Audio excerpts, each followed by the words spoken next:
Hi David, hope this finds you well. Thanks for the footage. Just going to run this through a couple of times just as an overall impression.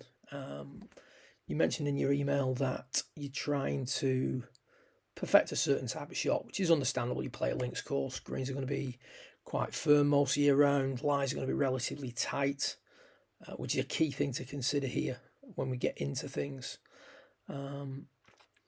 Couple of little items in regard to setup that may deviate from the norm slightly.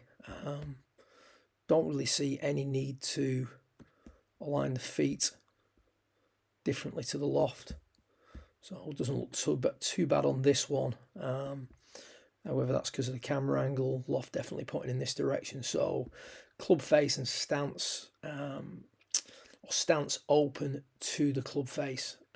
We're trying to play a straight shot here.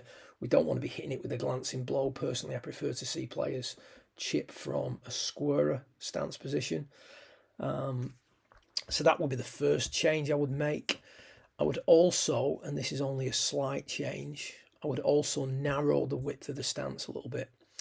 As a general rule, I would have the gap between the feet on all greenside shots approximately a club head's width apart. So just a little bit narrower. And what that then does is that allows the centre of the arc, which is the lead shoulder, as with all shots, to stay out and well out in front of the golf ball without the need to move the ball too far back in the stance, which in turn not just creates a steeper angle of attack, but creates a swing direction that's a little bit excessively from the inside swinging out. So I'm just going to run these swings through again. Relatively non-risky type of action. Club tends to be pushed towards the inside on the way back, and then on the way through continues outwards just a little bit too long. Now you do a pretty good job of returning the shaft to where it was at impact. I'm just going to clear those lines now for us. What we need to try and make sure that we do here is trace the arc, as with the full shots, both sides of the ball. So we've already identified that your ball's back in the stance, which in and itself will produce a downward and outward hit. We don't then want to continue hitting out post impact. Once we get past the lead shoulder, we want to start working back on the inside. There's a tendency with yourself to hit out just a little bit too long. So again, hitting down and out long enough before then turning the corner down at the bottom. You can see how the club just wanders away from you slightly there on the way through. Now, the issue we've got with this type of move is that, first of all, you've got a very non-risky action. So the club, even though the ball's back in the stance, the club is moving relatively low to the ground as it approaches the golf ball, because whenever we have a non-risky action, the arc is wider, and if you have a wider arc, you have a shallower arc, certainly a shallower angle of approach. So the club now, as it's coming low to the ground, has more opportunity to bottom out behind the ball. Any slight discrepancy with the wrist angles will produce, again, slight widening of the arc, potential to bottom out behind the ball. That's not the low point moving back.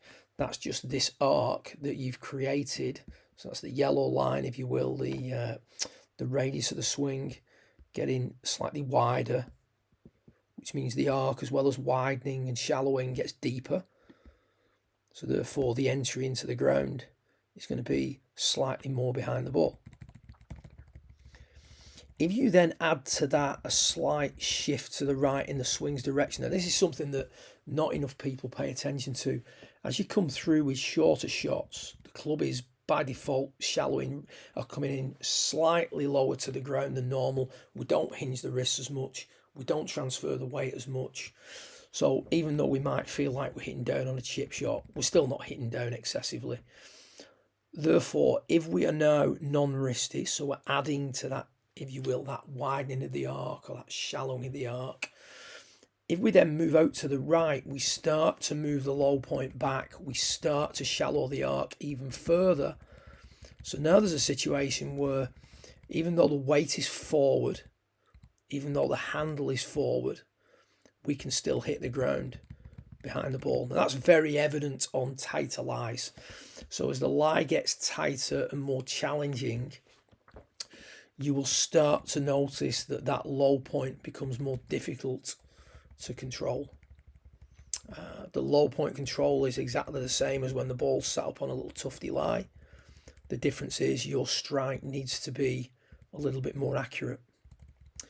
So we just concentrate on the through swing aspect of these shots. You can see the hand path is definitely moving up and out to the right. So I'm just going to pop a line on there down the line. This is more down the line related at this stage.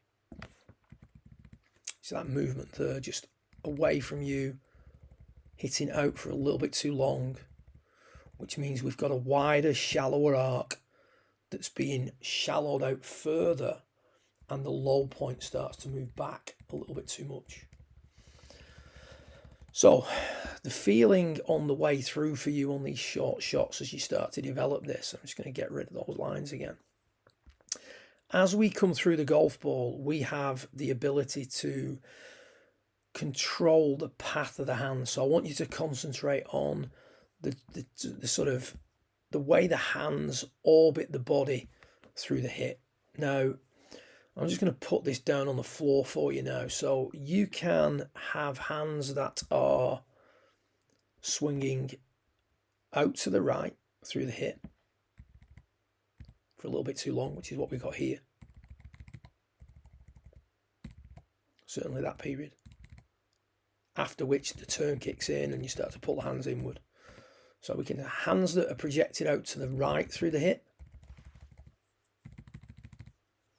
which, you know, for a lot of people when they try and play a chip and run, if they've got a relatively tight or narrow arc and they're trying to release the club a little bit more, that's fine. Yeah, and that's, you know, we don't want the hands to come quickly across the front of us, but the type of lie that we've got and the type of arc that we create does need some consideration. We could also have hands that are directed in a more linear manner, or hands that are directed a little bit more to the left. And the amount to the left can be varied depending on what you're trying to do. So depending on what type of shot we've got, I would say in your case, I would never want to see your hands go out as much as they do. So we can sort of straight away discount this swing direction or hand path direction through the hit. We may, on occasion, want to trace the purple line. Your sort of standard chip and run shot, pretty much sort of, you know, towards the target through the hit. Might not catch any harm if the lie permits.